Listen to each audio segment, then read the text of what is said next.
সাবু দিয়ে অনেক রকম রেসিপি আপনারা তৈরি করে খেয়েছেন, তবে আজ আমি মটরশুঁটির মধ্যে সাবু দিয়ে এমন একটি দারুণ রেসিপি তৈরি করে দেখাবো যেটা এর আগে আপনারা কখনো বানিয়ে খেয়ে দেখেননি। তাহলে আর দেরি না করে চলুন দেখে নেওয়া যাক। নমস্কার বন্ধুরা, মিঠুস ওভেনে আপনাদের সবাইকে স্বাগত জানাই। আজ আমি আরও একটি নতুন ভিডিও নিয়ে চলে এসেছি আপনাদের সামনে। আজকের রেসিপিটা তৈরি করার জন্য এখানে আমি 1 কাপ সাবু নিয়েছি, আর সাবুটা 3 ঘন্টা আগে ভিজিয়ে রেখেছিলাম। এখানে কিন্তু আমি মিডিয়াম দানার সাবুটা নিয়েছি, তবে আপনারা চাইলে ছোটো দানার সাবুটা দিয়েও তৈরি করতে পারেন। আর এখানে দেখতেই পাচ্ছেন সাবু কিন্তু খুব ভালোভাবে ভিজে গেছে। এখন এই সাবুগুলো আমি আলাদা একটা বোলের মধ্যে ট্রান্সফার করে নিচ্ছি। আর এই সাবুর মধ্যে যে জল দিয়ে ভেজাবেন, সাবুর ওপরে যেন জলটা না থাকে, তাহলে দেখবেন একদম ঝরঝরে হবে। এরপর লাগবে আমাদের 1 কাপ মটরশুঁটি। মটরশুঁটিটা আমরা নিয়ে নেব একটা মিক্সিং জারের মধ্যে। যতটা সাবু দেবেন ততটাই মটরশুঁটি দেবেন, তাহলে খেতে ভীষণ ভীষণ ভালো লাগবে।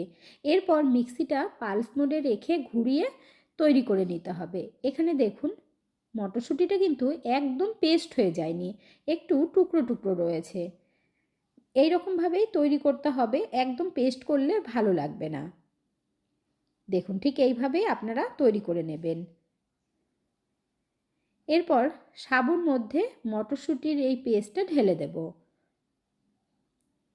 বন্ধুরা, আজকের এই রেসিপিটা যদি আপনাদের ভালো লেগে থাকে তাহলে আমার চ্যানেলটিকে অবশ্যই সাবস্ক্রাইব করবেন, পাশে থাকা বেল আইকনটি দাবিয়ে দেবেন, সবার সাথে শেয়ার করবেন, আর একটা লাইক করতে ভুলবেন না কিন্তু।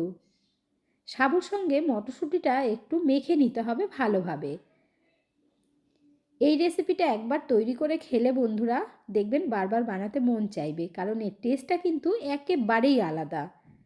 মটরশুঁটির কচুরি, পরোটা অনেক কিছু খেয়েছেন, একবার এইভাবে বানিয়ে দেখুন, আবারও বানাতে মন চাইবে। এর মধ্যে এখন আমরা দিয়ে দেব একটু বাদামের গুঁড়ো। 3 থেকে 4 চামচ পরিমাণে বাদামের গুঁড়ো দিয়ে দিলাম, এতে করে টেস্টটা খুব ভালো হবে। আর ভালোভাবে বাদামটা দিয়েও মেখে নিতে হবে। বাদামটাকে যখন গুঁড়ো করবেন একদম কিন্তু গুঁড়ো করে ফেলবেন না। বাদাম দিয়েও ভালো করে মেশানো হয়ে গেছে, আর দেখুন একটু আঠা আঠা হয়েছে। তবে বাইন্ডিংয়ের জন্য দিতে হবে 2টো আলু।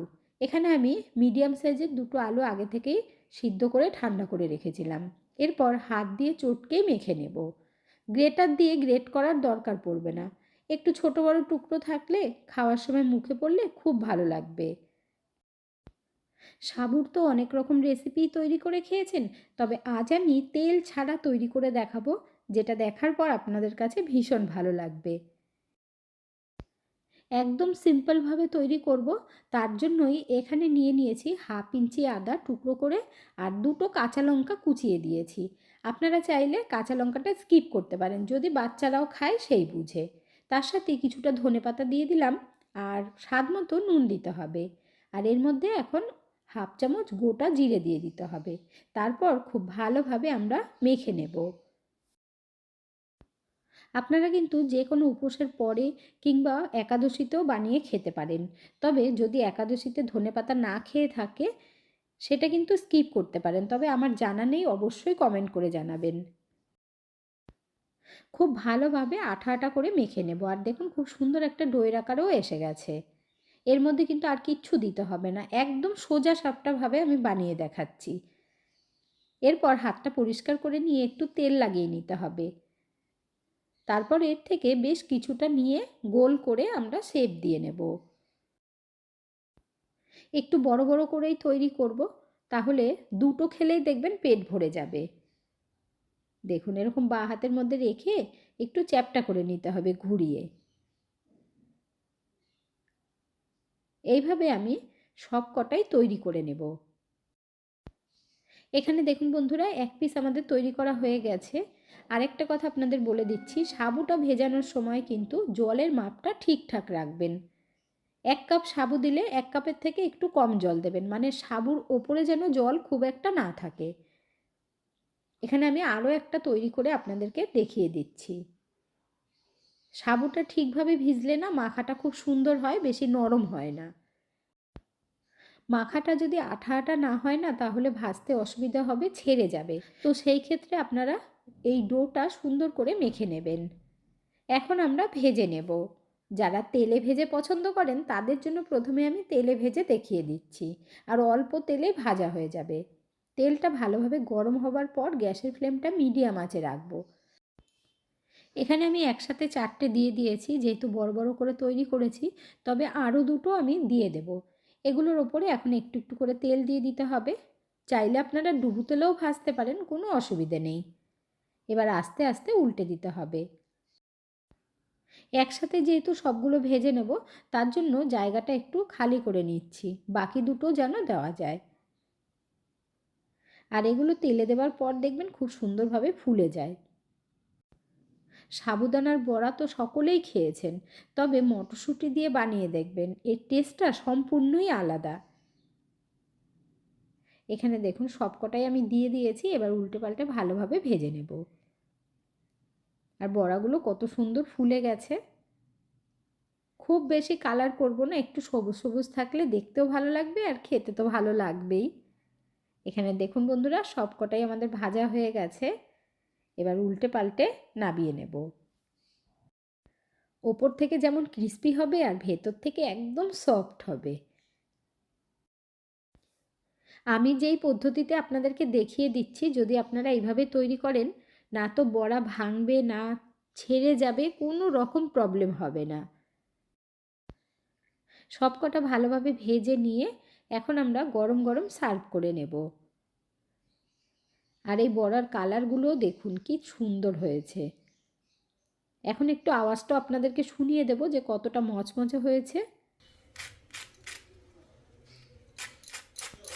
আওয়াজটা শুনে তো বুঝেই গেছেন যে কতটা মচমচে হয়েছে। আর আপনারা যদি একটু লাল করে ভাজতে চান সেটাও ভাজতে পারেন। আপনারা চাইলে টমেটো সসের সাথেও খেতে পারেন, তবে একটু অন্যরকমভাবে সার্ভ করব।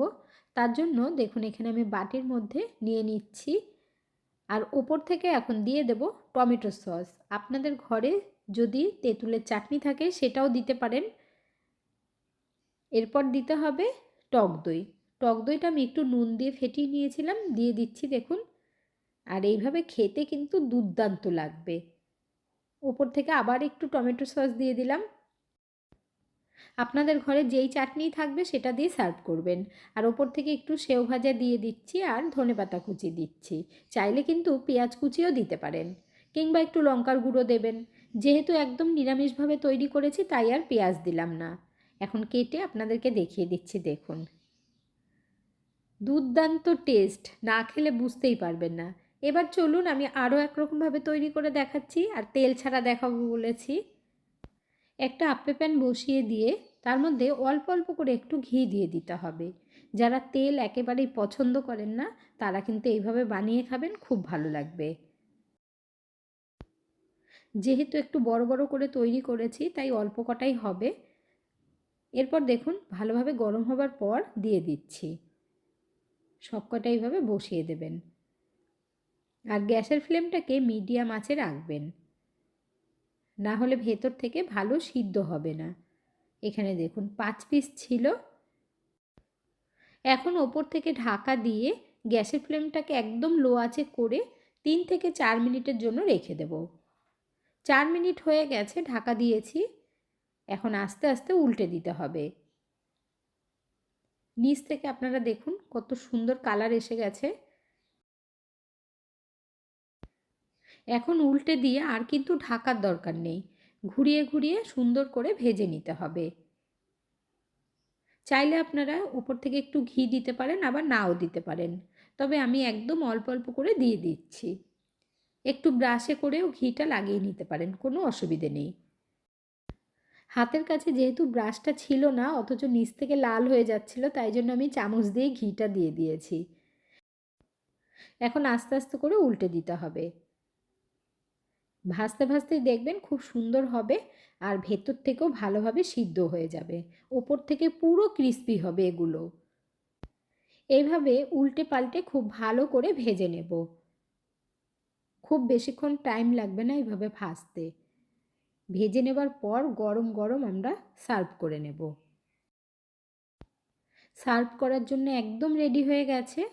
টমেটো সসের সাথে সার্ভ করেছি, আর দেখুন চারিদিকটাই কত সুন্দরভাবে ভাজা হয়েছে। আপনারা কে কোথা থেকে ভিডিওটি দেখছেন অবশ্যই কমেন্ট করে জানাবেন, তাহলে আমিও বুঝতে পারবো আমার বন্ধুরা কোথা থেকে দেখছেন।